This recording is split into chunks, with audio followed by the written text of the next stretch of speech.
Hello to everyone who's joining us. Thank you for coming. We'll start in about 2 minutes.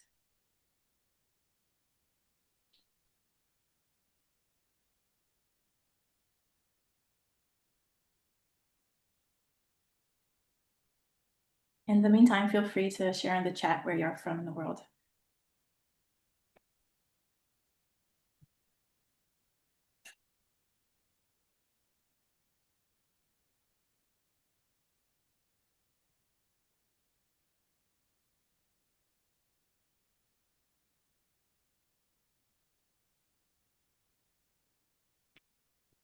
People from LA, from London, welcome. So great to have you here.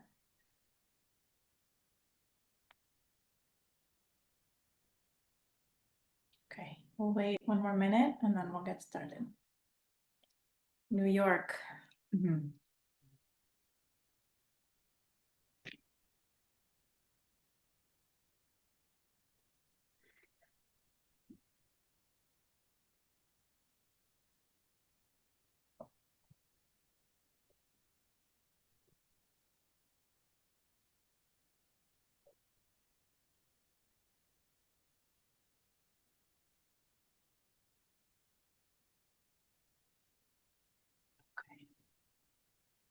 Thank you everyone for joining us. We're very excited today about this webinar, Securing the Modern Web, Insights from GigaOm and from Red Access.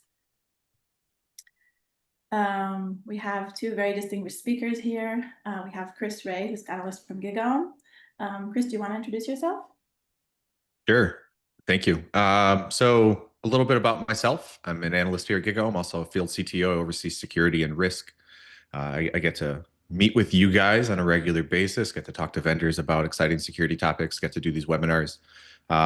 It's probably important to know a little bit about GigaOm and why our research is different. We're practitioner-led, so I'm a former practitioner. I'm not an analyst by trade. I've been in the trenches. I've had the late nights, getting woken up by pager duty.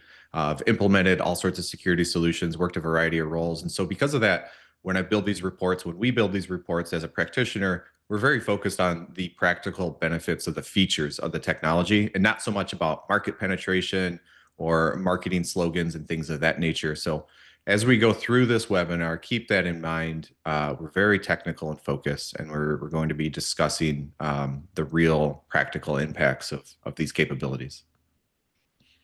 Thanks, Chris. That's really great to know and really important as well that we're going to be down to earth, what people can actually do and take from it. Dedi, would you want to introduce yourself as well?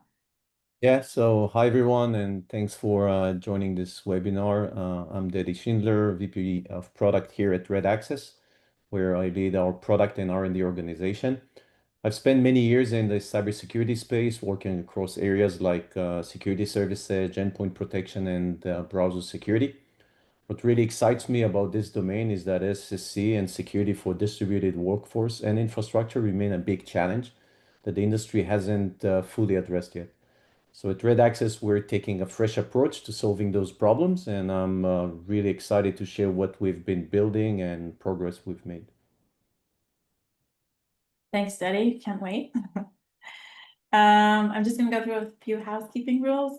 So first of all, this webinar is being recorded and you'll get it after the webinar. We'll send it to your inboxes. If you have any questions throughout, feel free to ask. There's a Q&A button at the bottom and we'll answer your questions at the end. We'll get through as many as possible. And if you'd like any more insights about enterprise browsing security, SSD replacements, anything related to this space, feel free to follow Red Access on LinkedIn and our website for more content and interesting insights. We have a great agenda for today. I'm just going to go through it and then pass the floor to our great speakers. So we'll start with a bit of background about modern enterprise browsing risks. We'll talk about legacy solutions and why we need new ones. Chris will take us through the market and how it's changing and evolving. We'll discuss different browser security approaches. We'll learn about the really interesting report, the GigaOm Radar for secure enterprise browsing. We'll dive into the features of what secure enterprise browsing solutions look like, and then we'll take a look into the future. Yes, we'll say AI, but it won't be the only thing that we'll mention. With that, Chris, I'm happy to pass it to you. Certainly. So let's level set a little bit. secure enterprise browsing. Why are we talking about secure browsers in the first place? I think we're generally familiar with legacy approaches to securing the enterprise. You've got EDR, you've got DLP, you've got your IAM controls, but all of those are individually too focused on one area of risk. And so when I say that, what I'm saying is EDR watches processes, right? It's trying to identify risks on the endpoint. Your DLP is watching files, for instance. It's inspecting files and looking at content. But when we look more comprehensively, I'm not even going to say it holistically. I'm sorry, buzzwords already. We know that the enterprise runs on the browser. So why not focus on those interactions that users have in the browser? And that includes malicious web resources, things that you may run across on the internet that are actively trying to compromise your user's workspace. Malicious insiders, that's always difficult to track. There's always been an effort to identify malicious behaviors through a variety of means that are rather focused in their efforts. Negligent users. I know I've been a negligent user. I'm sure everybody here watching right now, Deddy, everybody else, we've made mistakes. No matter how diligent you are, you will make mistakes. Now, there are some users that are habitually negligent because they just don't care. Those are, higher risk than maybe a normal person. And then how do you secure, or how do you prevent, or how do you react to a compromised identity or a compromised account? All of those threats, all of those risks exist within that browser space, within that user space. So when we're talking about modern web risks, these are at a minimum, these are the core risks that we're trying to address by better controlling the browser environment. And that's really what secure enterprise browsing is trying to do. It's applying controls comprehensively, it's identifying those risks, it's monitoring for those behaviors, and it's giving visibility and actions that weren't previously available to security teams. It's giving them that capability.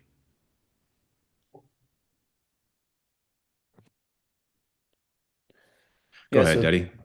Just to add to what Chris said, when we look at how people work today, the browser has become the core workspace, but also one of the biggest source of risks.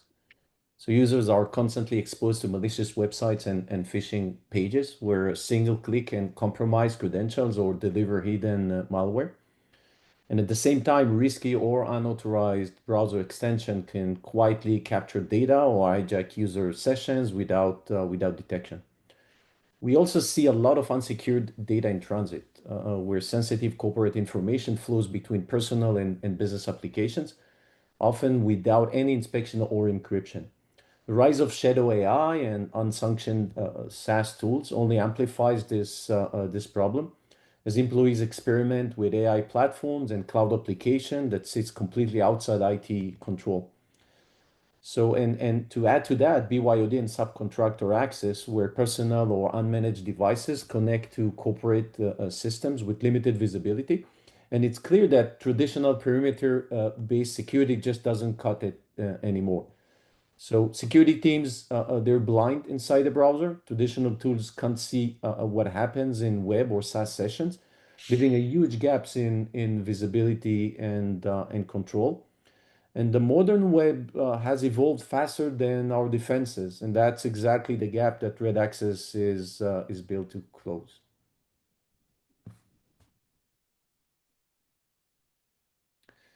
So let's look into where traditional solutions fall short when we look into those traditional security approaches like firewall, secure web gateway, SASE platforms.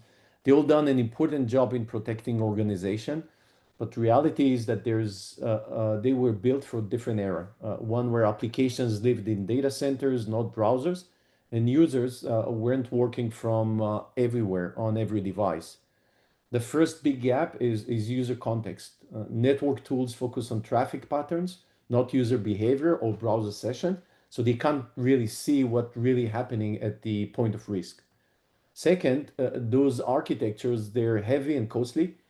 Deploying SASE or proxy-based systems takes time, it adds latency, and often comes with high operational overhead. So they're also slow to adopt, unable to keep up with the explosion of SaaS, AI tools, and new browser technologies that change faster than security stacks can evolve. So on top of that, most organizations they end up with fragmented control, different tools for network, device, cloud with no unified policy view. And finally, traditional solution often limit innovation, restricting users instead of enabling them to work safely and freely in modern browser-based environments.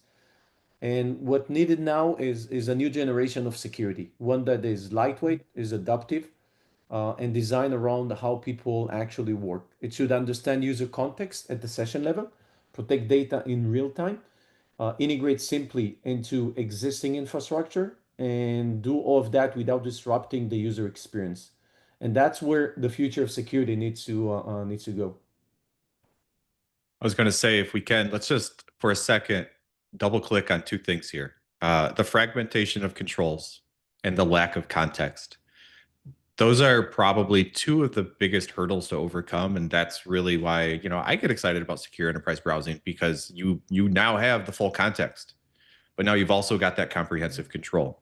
I don't know how many times I've been frustrated by dead ends while triaging an incident because we've got DNS logs or we've got EDR processes, but we have no idea what the user was trying to do. Was this legitimate? Was this malicious? Was this accidental? No idea. And that's really what I see as the primary benefit of secure enterprise browsing, is that user context. What was the user trying to do? What did they do before? What did they do after?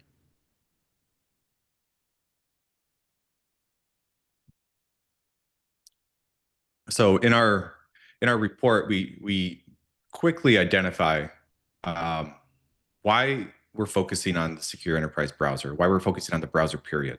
It's unanimous. It's the most broadly used application in almost every organization, by every user in the organization, and attackers know this. It's like we say, the gateway to internal and external resources, whether that's across a VPN or across the public internet, or just staying within the building. Those four core risks that we identified earlier in the webinar, those all exist inside and outside the perimeter. So your perimeter-based defenses are obviously lacking. You're highly fragmented, like we just talked about, security controls, EDR, DLP, SWIG, your CASB. Those work great, but you're lacking the context.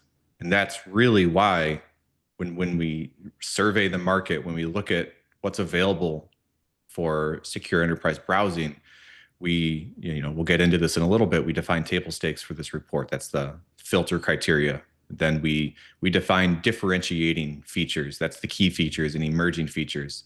So that as a buyer, the people watching this, listening to us now, you can quickly look at what features matter most to me in the secure enterprise browsing space.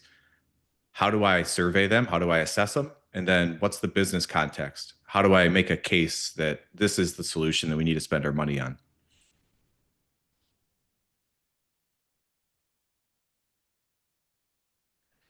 So I want to take you through to have a look at how organizations secure browsing today. There are basically three main approaches: enterprise browsers, browser extensions, and session level security. And each represent a different stage in the evolution of web security. Enterprise browsers, they offer strong built-in protection, but they require replacing every existing browser with a vendor-specific one. That means limited user choice and challenges keeping up with rapid pace of innovation, especially now as we see how new AI browsers entering the market almost monthly. The second approach is browser extension. They take a lighter approach. They can deploy it across existing browsers and offer a degree of protection, but they're fragile. They often bypass incompatible with updates and create significant IT overhead, especially in organizations that manage multiple browser types and versions. And there are many organizations like that.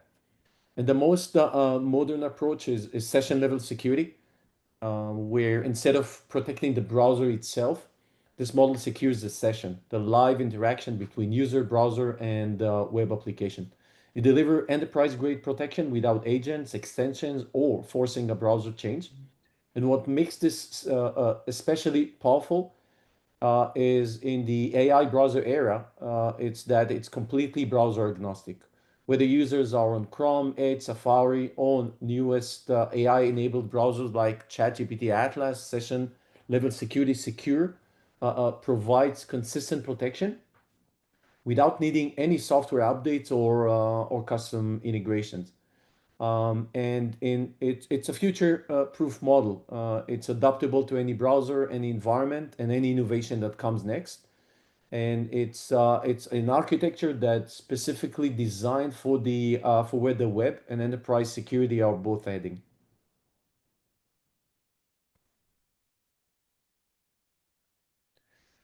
So let's what makes Red Access unique is the architecture and philosophy behind our solution. It was built from the ground up for the way people work today.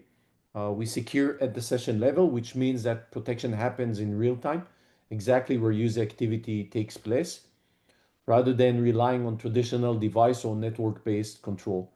The approach provides an enterprise-grade protection with no heavy infrastructure, no latency, and no user disruption. And we're also agentless by design.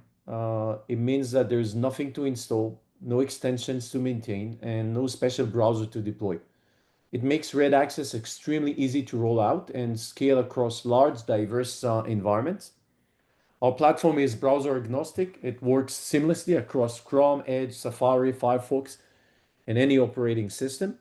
And this is where our differentiation for AI browsers truly stands out. As new AI-driven browsers like ChatGPT Atlas and Perplexity Comet emerge, most security solutions will need tailored integrations or updates to support them. Red Access doesn't, because we secure the session itself, not the browser, and we're inherently compatible with any browser technology. That's a major advantage in a space where new browsers and embedded AI capabilities are evolving almost weekly.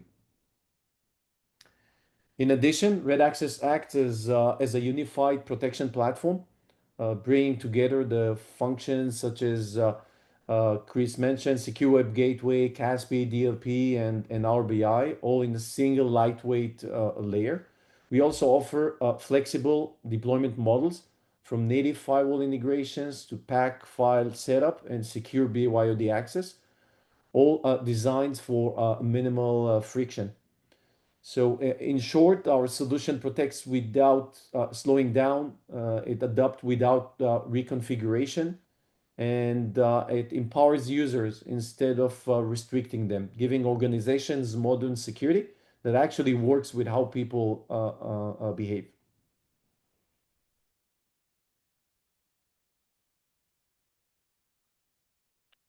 All right, so let's get into our research. As we talked about already, we're here talking about the secure enterprise browser market space.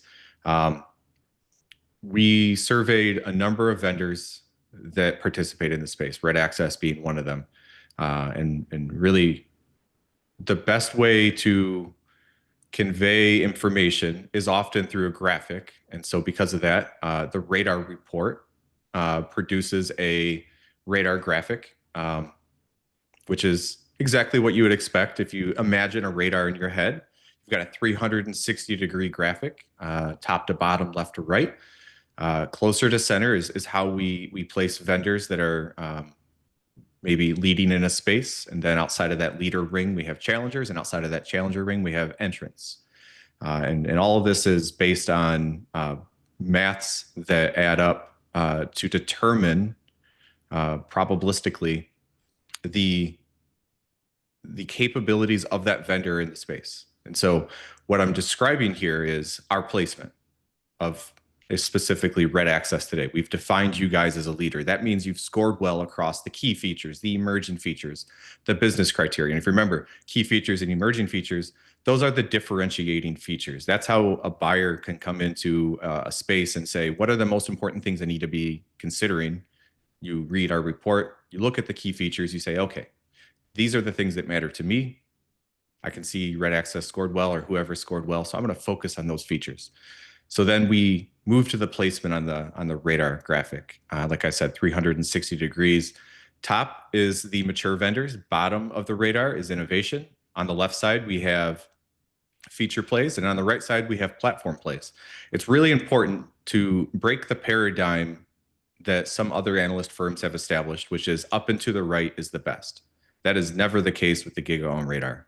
The best solution will be highly dependent on the organization that's buying it. So because of that, some organizations may want an innovative feature play, which would be bottom left. Some organizations may want a mature platform play, which would be top right. They may want a mature feature play, which would be top left. It could be anywhere. And that's really the nuance of the radar and why I love building these so much. Specifically talking about you guys, Red Access, we have you as a fast mover. That means that you're keeping pace with peers as far as your development rate goes. Your placement has you in the leader ring, which means you scored better than the majority of the other solutions in the report.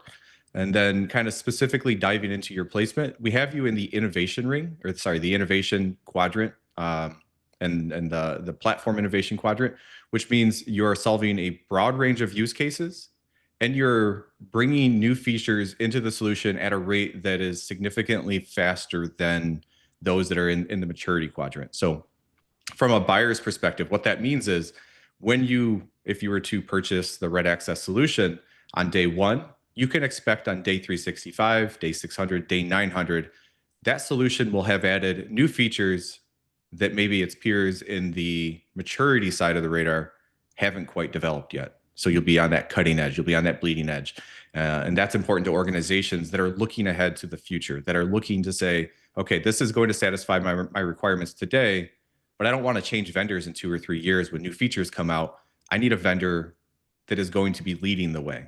And that's really what an innovative vendor is. That's what Red Access is, we've determined you to be.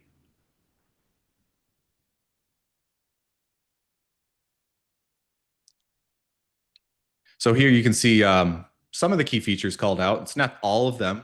It's a few of them. And like I said, just kind of take a step back here and let's talk about the structure of the radar report. We have not defined here in this slide, but we have table stakes.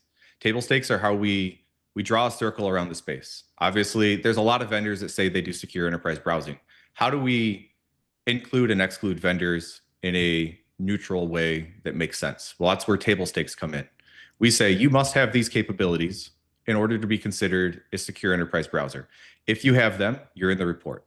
If you do not have them, you're not in the report. You're not a secure enterprise browser. Those are not scored. They don't impact the position on the radar graphic. They don't impact any distance to center, left or right, top to bottom. Those are just inclusion criteria. When we move up, we start looking at key features. And like I've said a few times now, key features, we define anywhere from 5 to 10 of them. These are the features that are most impactful to the organizations. It's not a comprehensive understanding of all the features that you're going to find in a secure enterprise browsing solution, but it's the ones that you can use to pick apart and create that short list of 2, 3, or 4 vendors that you need to go and talk to. And specifically, here we have the policy definition engine, we have network security functions, and then visibility and monitoring. So when we're talking about these, we score them on a scale of 0 to 5. 0 is you don't do them at all. 5 is you're significantly better than your peers in this space. 3 is you can consider it average. So as we go down these policy definition engine, we're looking at the way that the operators of the platform, the administrators, as we say, are able to tune and configure the policies that are applied to the secure enterprise browser. What capabilities does that give a end operator? Thus, what capabilities does that give the organization from a security control perspective?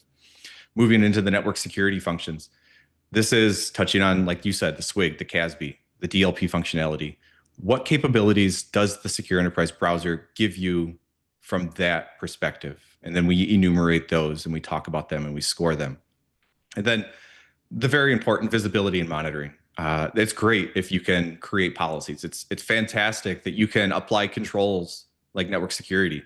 But if you don't know, you don't have visibility into the results of those actions and those controls, it's very limiting. You're going to stay in the dark. It's not much of an improvement. So that's why visibility and monitoring is such a key feature, such a functional component to a good, to not just secure enterprise browsing, but to many security solutions.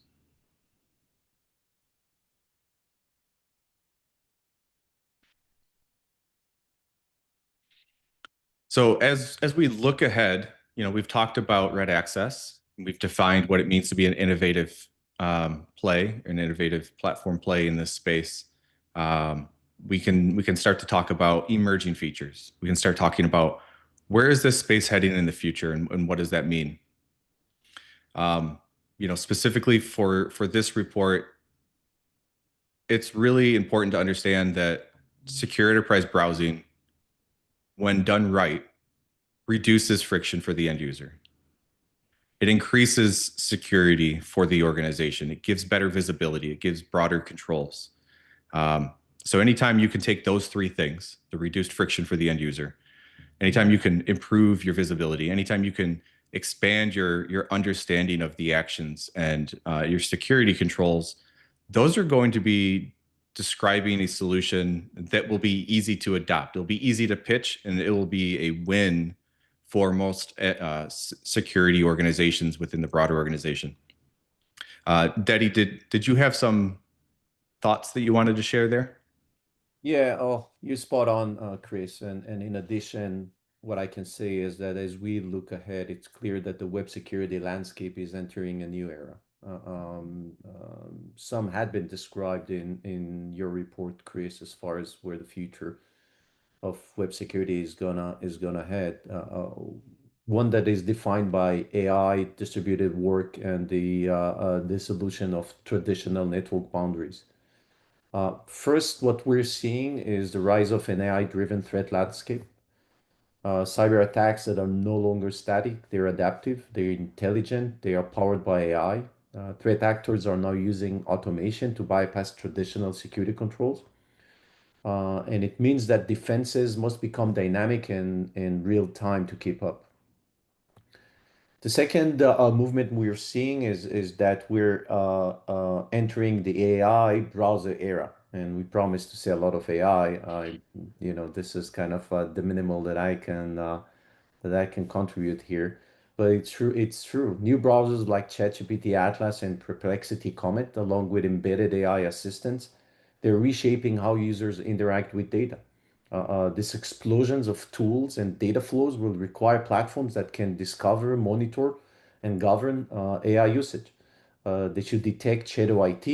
They need to enforce DLP at scale, and all of that without blocking innovation, because organization will continue more rapidly to use those AI tools. And the third is the cloud first world, which will continue to expand. So applications and users, they live outside the traditional perimeter, no protection. So protection must follow them, securing every web session, SaaS application, and interaction wherever it happens. The fourth direction we anticipate is hybrid and remote work that are now the norm. But security needs to travel with the user, delivering consistent protection regardless of device, browser, or location without compromising performance. And finally, we're facing growing of regulatory and compliance pressure. Privacy and data governance requirements are progressing, especially around AI usage. So the next generation of secure browsing will need to balance compliance enforcement with user experience, integrating protection and visibility into the way that people work. So the future, the way we see it in Red Access, will demand smarter, lighter, and more adaptive security models. The leaders would be the platforms that can protect intelligently, scale without effort, and evolve as fast as AI itself.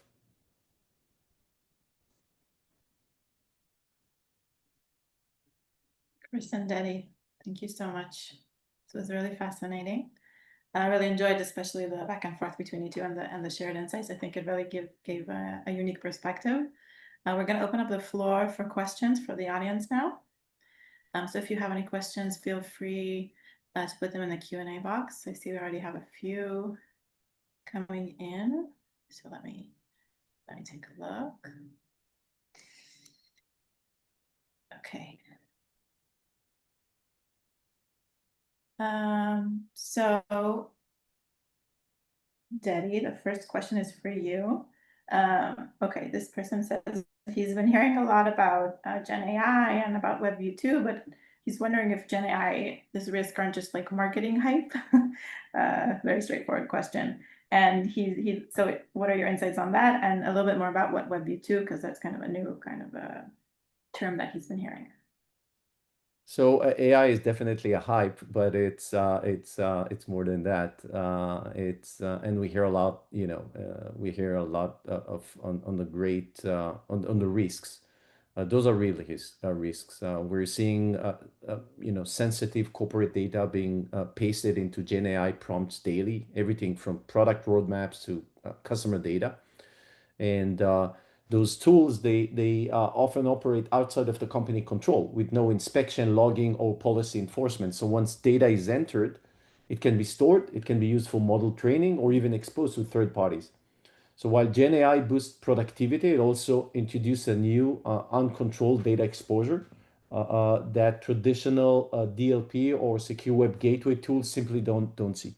That is why Red Access treat Gen AI interaction as a new class of web session, allowing visibility, policy enforcement, and protection in real time.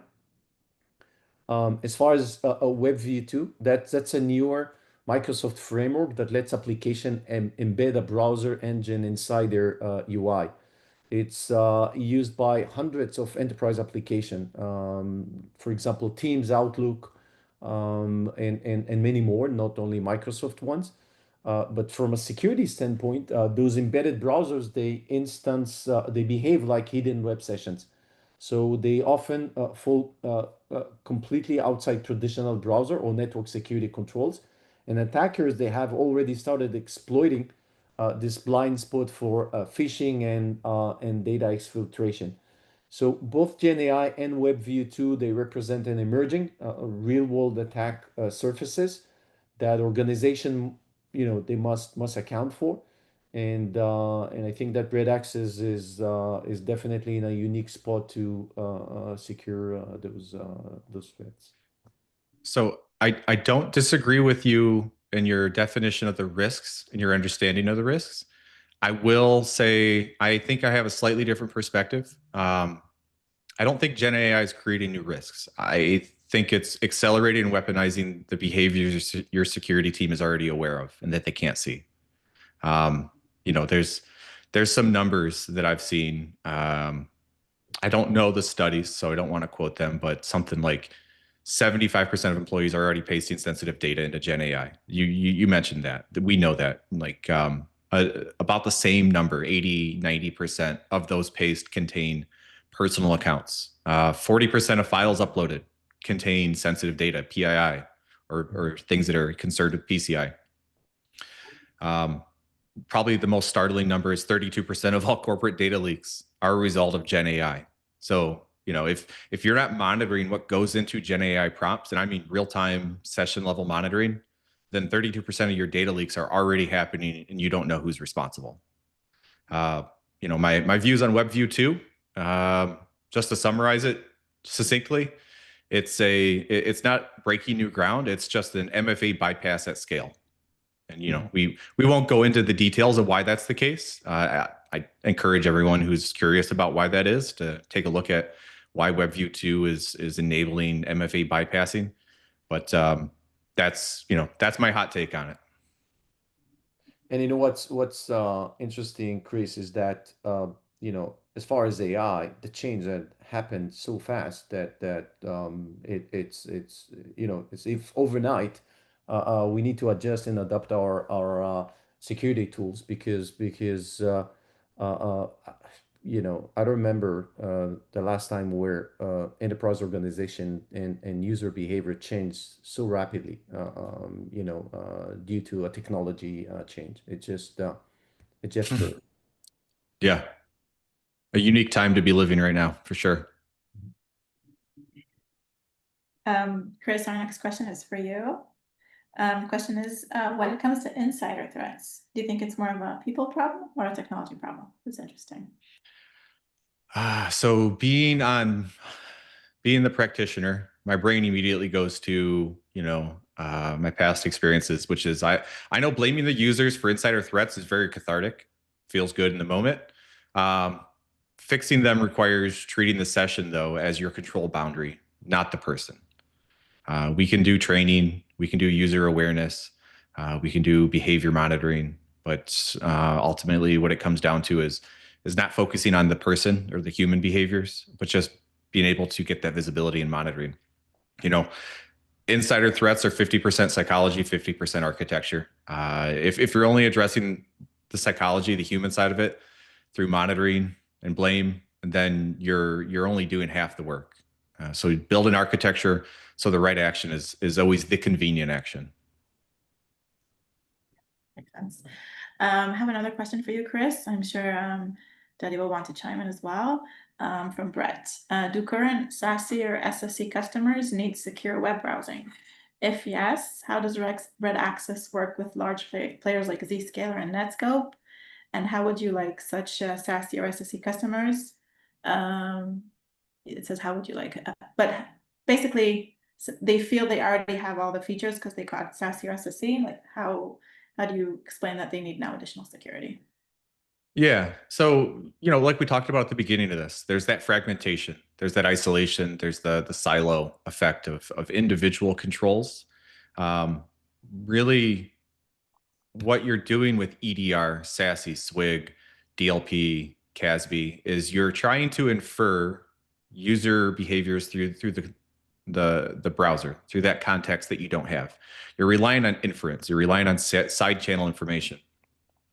The case for somebody who already has SSE or SWIG or whatever the case may be to adopt a secure enterprise browser is to add in all of the missing context.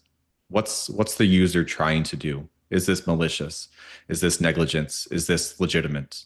You can't very easily directly determine that based solely on network-based security controls like an SSE. Yeah, and I'll add to it. I think that SASE, in many cases, SASE solutions, and today every large vendor has its own SASE solution. It was really built to protect distributed organizations. But I think that along the years, most investment went to how do I build a security architecture that is distributed, but not much investment in security innovation. So the same firewall, but just as a service, CASB, but just as a service, and DLP. And they're still using RBI. Let me say one thing about remote browser installation. It was a great solution for its time, especially when the web was more static, mostly websites, limited interactivity, and clear separation between trusted and untrusted content.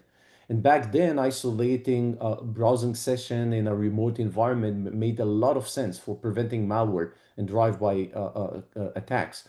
But today, the web changed dramatically because employees, they live inside interactive SaaS application, Gen AI tools, collaboration platform, and messaging application, and constantly exchanging data between personal and professional context.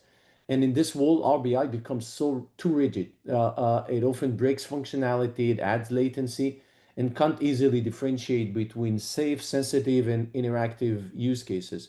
So we definitely need something that is more dynamic, contextual, and that is invisible to the user. Yeah, and I'll just add real quick. Our RBI isn't dead. It's just become a tool for high risk scenarios, not the universal defense that it was billed as. Okay, well, I think we have time for one last question. Okay, so this one is for Daddy. Daddy, Sharon is saying that her management is pushing them to keep their employees happy and productive, obviously, but they're having issues with securing browser extensions. They've considered blacklisting, but it was too resource intensive and not secure enough. What are the options?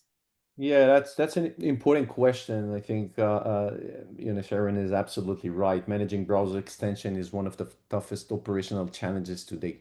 Blacklisting alone doesn't work. It's tedious, it's reactive, and it's not scalable because new extensions appear daily and existing ones constantly change permission or ownership. So even with the best effort, you're always one step behind, and that creates blind spots for data leakage, credential theft, and malicious behavior. And this is where Red Access provides more intelligence and sustainable approach. Instead of relying on static lists, Red Access delivers a real-time visibility and control at the session level, meaning we see when extension is active, what data it interacts with, and whether it poses a risk. So we can automatically block risky behavior like clipboard access or credential capture, and without banning the extension entirely. So users they keep the tools they you need to stay productive, but and it's a balanced model, maintaining security while keeping employees happy and workflows uninterrupted. Well, okay, I think we'll wrap up here. I want to thank you. Thank you everyone for joining us today and attending this interesting webinar. Thank you to our speakers. Thank you, Chris Ray from GigaOm, for your time and interesting insights. Thanks, Steady, for all your very technical and interesting views on the market and on the solution. Please follow us on LinkedIn and on our website, redaccess.io, for more insights and information, and we'll see you next time. Have a great rest of Thanks your for day. having me, guys. Bye, everybody. Take care.